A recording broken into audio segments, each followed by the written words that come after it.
يا اهلا. اهلا ست صالحه، تفضلي. اهلا وسهلا فيكي. مالك متردده وهيك شايفك كانك مش عايزه تخشي بقى؟ ليه؟ لا والله ترجعي؟ انا كتير بتصل بيك لا بس وكده. حابه ترجعي يعني، مش حابه تكملي الحلقه؟ لا لا كمل. ليه؟ بس شايفك خايفه. لا لا لا. صالحه هي واختها كانوا على علاقه ممتازه قبل ما تتوفى الوالده.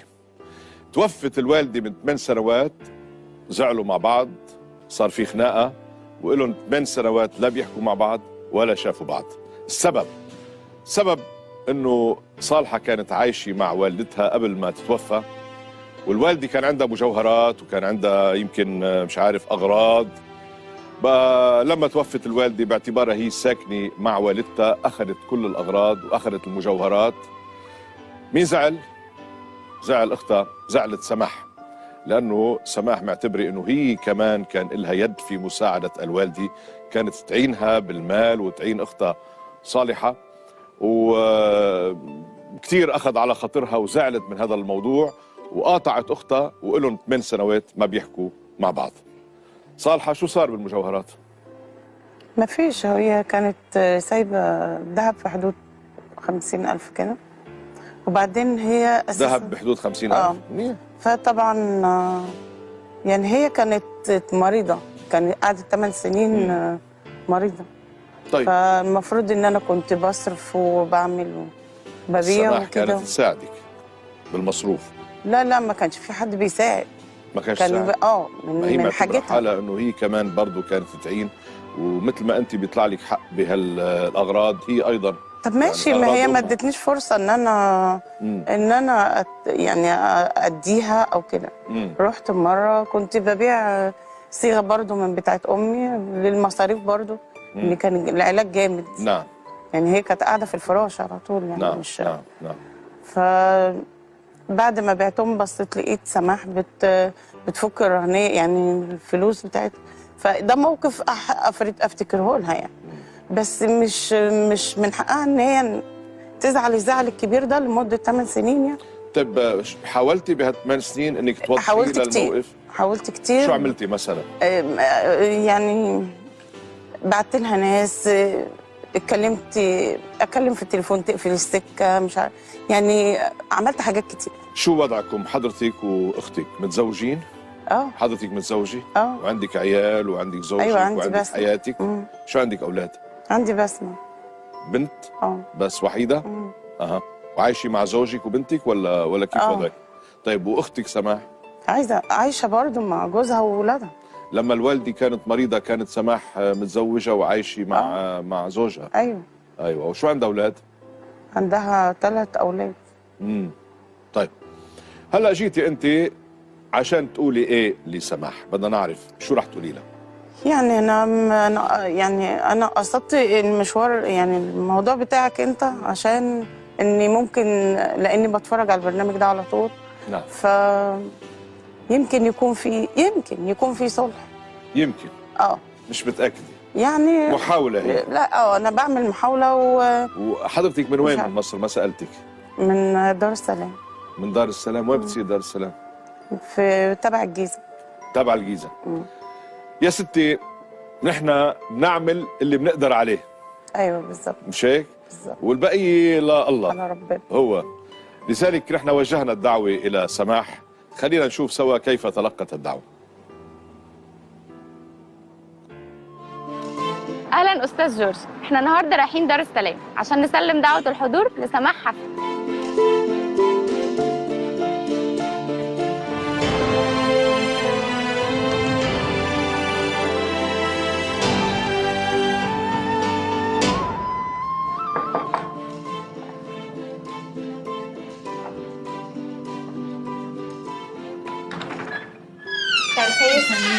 حضرتك استاذه سماح حسن؟ ايوه حضرتك. عندك 38 سنه وعندك 3 اولاد صح؟ ايوه مين حضرتك؟ انا اسماء من برنامج زوجك الروحي، جايه اوصل لحضرتك دعوه لحضور البرنامج. برنامج ايه ده حضرتك؟ هو برنامج جديد لاستاذ جورج، بس مش هقدر اقول لك على اي تفاصيل دلوقتي لان فكره البرنامج بتعتمد على المفاجاه.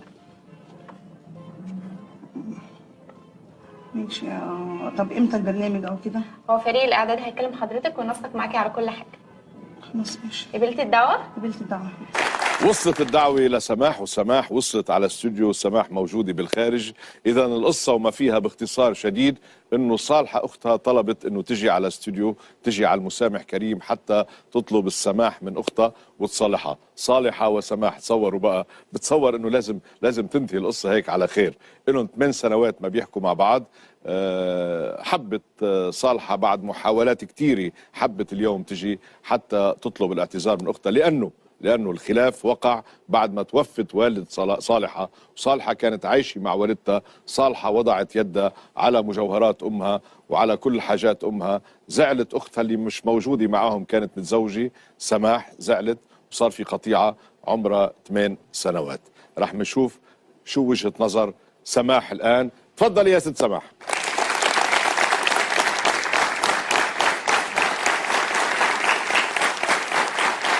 اهلا وسهلا. اهلا وسهلا ست سماح. اهلا، تفضلي يا عيوني. اهلا وسهلا فيكي، شرفتينا. اهلا بحضرتك. شكرا على قبولك الدعوه. ربنا يخليك يا رب. ويعني هذا دليل ثقه ودليل محبه. شكرا جزيلا. ربنا يخليك. وانت اسمك سماح؟ ها؟ بتعرفي البرنامج اسمه ايه؟ لا اول مره. ما بتعرفي؟ اسمه المسامح كريم. سماح والمسامح كريم. ربنا. اهلا وسهلا فيك. اهلا بحضرتك. سماح، شو عندك اولاد ما شاء الله؟ معايا محمود وندى وملك. قديش عمره محمود؟ 21. ما شاء الله. جوزتيه؟ لا لسه. لسه. شو بيعمل؟ بيشتغل. بيشتغل. درس بالجامعة وتخرج؟ لا ولا خلص دبلوم بس. خلص دبلوم. شو بيشتغل؟ امن في شركه. امن بشركة. والبنات؟ لا في بنتي صغيره 7 سنين والثانيه 17 سنه. ما شاء الله ما شاء الله. عندك اخوان اخوات؟ شو عندك؟ ليا اخت. بس اخت وحيدة؟ ما عندكش اخوان؟ لا اخت. ما في ذكور يعني. يا ستي، يمكن انت عم تتساءلي شو السبب حتى دعوناك الى هالبرنامج، مش هيك؟ ما شاء الله عليك يا ابتسامتك، يعني جاي ابتسامه رضا هيدي. ربنا يخليك يا بس. الحقيقه انا وسيط خير، يعني انا في ناس بيجوا لعندي بيقولوا بدنا تدعي لنا فلان على هالبرنامج، لانه يمكن يكون في مشكل بينهم وبينه، يمكن بدهم يشوفوه، يمكن يكون في دين، يمكن بقى نحن بنخلي لك اياها مفاجاه. بتحبي تعرفي مين دعاكي؟ طبعا. يا ريت تطلعي بهالشاشه.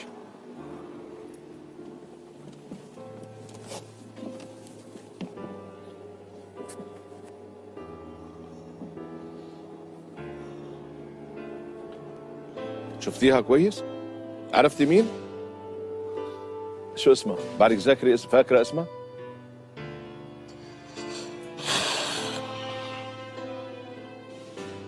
سماح،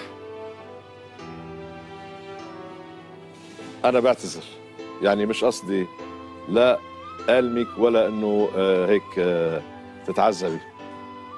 وأنت جيتي مكرمة على استوديو وبتطلعي مكرمة إن شاء الله. هيدي أختك صالحة.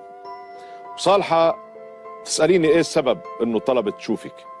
صالحة إلها 8 سنوات عايشة بحسرة انه اختها الوحيدة مش عم بتشوفها. حصل الوالدة الله يرحمها توفت، اتهمتيها انه اخذت الاغراض والمجوهرات ومش عارف ايش، بس يعني انا سمعت الخبر، سمعت الرواية، ممكن تعطيها اسباب تخفيفية يا سماح، لانه كانت تصرف على امها للادويه للعلاج، بقى باعت المجوهرات حتى قبل ما تتوفى الوالده. المهم مش هودي النقطه. النقطه انتم اخوات 2، ما فيش غيركم بالدنيا، ما فيش غيركم بالدنيا. بدكم تضلوا زعلانين ومقاطعين بعض حتى النهايه، حتى الموت. بعثت لك رساله صالحه، رح بقرا لك اياها.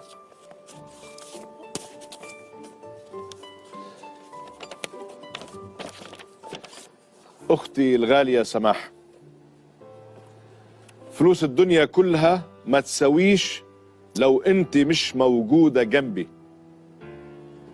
يلي طول عمرك واقفه جنبي. انا رح بحكي الجيم. طمع وحش، وانا طمعت واخذت حقك ودفعت الثمن غالي. يوم ما احتجتك وما لقيتكش عرفت انك اغلى عندي من ذهب الدنيا، وندمت على اللي عملته معاك، وندمت على اني قدرت ابعد عنك وتعلمت الدرس. وعشان كده انا جاي اعتذر لك قدام الناس كلها النهارده، وابوس راسك واقول لك حقك عليا، انا غلطانه. ولو على الفلوس حقك محفوظ وتاخديه وقت ما تجي، وقت ما تحبي، بس المهم خلينا نرجع تاني اخوات وحبايب، عشان انت وحشاني قوي وانا مش قادره اعيش بعيد عنك. وحشاني قوي. سموحه يا ام قلب ابيض، انا اسفه، بطلب منك تسامحيني، والمسامح كريم.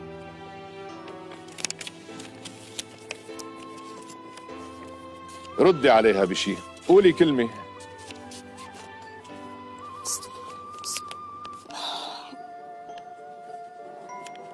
ظلمتني مش ها؟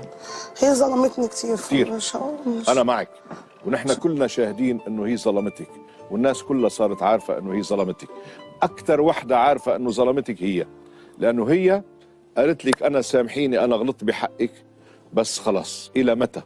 الى متى انت محرومه تشوفي ابنها او بنتها، عندها بنت، وهي محرومه تشوف ابنك وبناتك، ومحرومين تشوفوا بعض، والحياه ماشيه وانتوا، والحياه جارفتكم، انت من ميل وهي من ميل.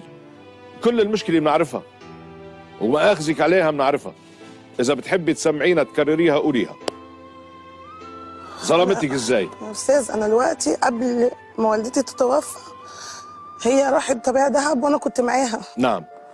وجيت قلت لها، وجيت تاني يوم رحت اشتريت لها الذهب ووديته لها، قلت لها لما تبقى معاكي فلوس بعته لي، هاتي الفلوس. نعم. وما والدتي توفت خدت الذهب كله. نعم. لما طلبت حقي المفروض هي من غير ما نطلبه هي تدهوني، مش انا اللي اقول لها عليه. تظلمني. لا، هي هلا اليوم مش ناكره، هي لا تنكر هذا الامر، هي ما نكرتش.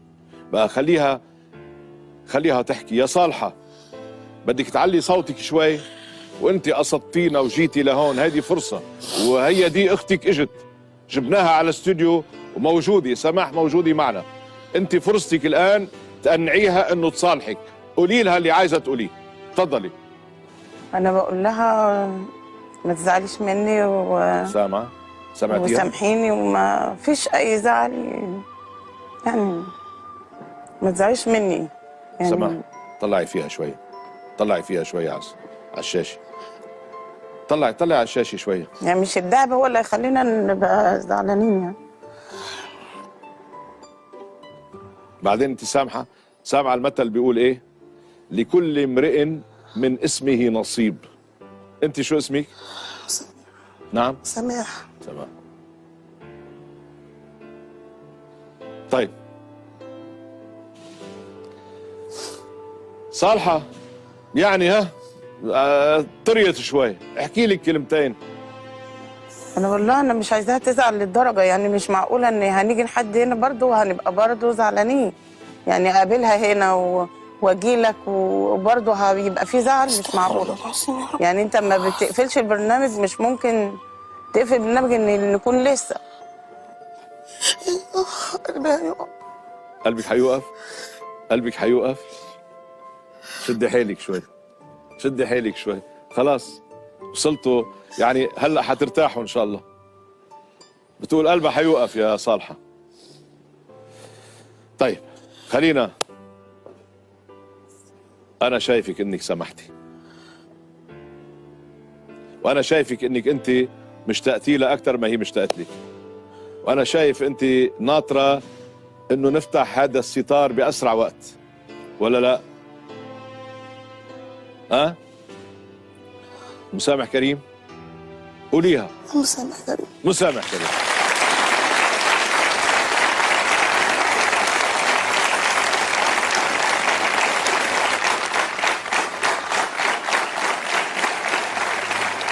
تفضل تعالي على الوسط هنا، تعالي انت هنا.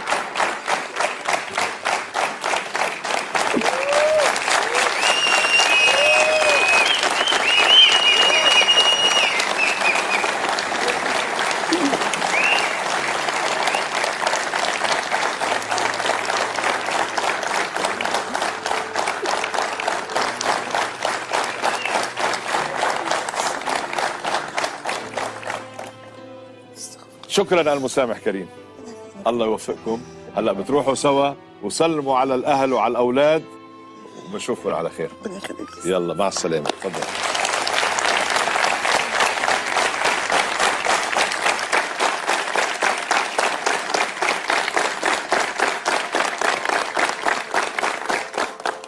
بنقول دائما الحمد لله انه تمت على ما يرام، حصل الصلح. بقى ننتقل الى حلقه جديده والى قصه جديده من المسامح.